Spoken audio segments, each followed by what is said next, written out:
জয় রাধে, জয় গোপাল। তো বন্ধুরা, আমি আগের দিন একটি ভিডিওতে দেখিয়েছিলাম মাশরুমের পকোড়ার রেসিপি। সেখান থেকে কিছুটা মাশরুম বেঁচেছিল, তো সেটা দিয়ে আমি আর একটি রেসিপি তৈরি করেছি। এখানে মাশরুমটি এখন ছোট ছোট করে কেটে নিয়েছি, লবণ দিয়ে জল বসিয়ে দিয়েছি, আর মাশরুমগুলো এখন দিয়ে আমি ঢেকে দেব। জলের মধ্যে এটা ডুবিয়ে দিলাম, এবারে গ্যাসটা অফ করে দেব। আমি এই গরম জল থেকে মাশরুমগুলো জল থেকে ছেঁকে তুলে রাখছি।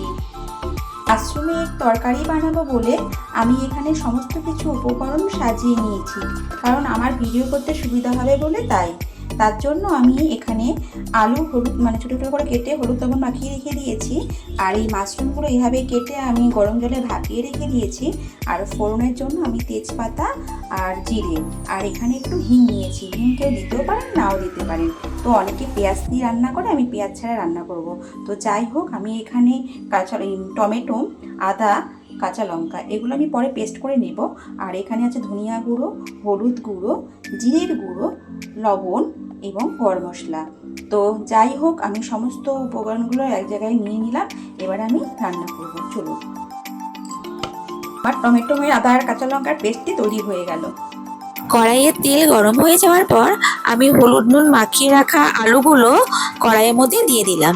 এখন আলুগুলো লাল লাল করে ভেজে তুলে নিলাম। এবার ভেজে রাখা আলু তেলের মধ্যে আমি মাশরুমগুলো ছেড়ে দিলাম। মিনিট 5 মতো আমি মাশরুমগুলোকে ভেজে তুলে নিচ্ছি। আবার কড়াইতে তেল দিয়ে আমি ওর মধ্যে গোটা জিরে, তেজপাতা ফোড়ন দিলাম এবং সাথে একটু হিংও দিয়ে দিলাম। এবার আদা, কাঁচা লঙ্কা, টমেটোর পেস্টে দিয়ে দিলাম। টমেটোর পেস্ট থেকে যখন তেল বেরিয়ে আসলো, তখন আমি ওর মধ্যে ধনিয়া গুঁড়ো দিয়ে দিলাম। এরপর এক এক করে হলুদ গুঁড়ো ও জিরের গুঁড়ো দিয়ে দিলাম। এখন ভালো করে মশলাটাকে কষিয়ে নিচ্ছি। অনেকটা কষানোর পর আমি এবার লবণ দিয়ে দিচ্ছি। এরপর কষানো মশলার মধ্যে ভেজে রাখা মাশরুমগুলো দিয়ে দিলাম। এরপর মাশরুমগুলোকে ভালোভাবে নাড়াচাড়া করে কষিয়ে নিলাম। কষানো হয়ে গেছে, এখন জল ঢেলে দিচ্ছি। মাশরুমের জলটি টেনে নেওয়ার পর আমি ভেজে রাখা আলুগুলোকে এবার দিয়ে দেব। আলু মাশরুমটিকে ভালো করে নাড়াচাড়া করার পর আমি ওর মধ্যে গরম মশলা দিয়ে দিলাম।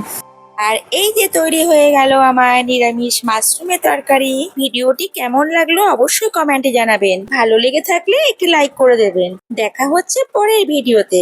ততক্ষণের জন্য টাটা।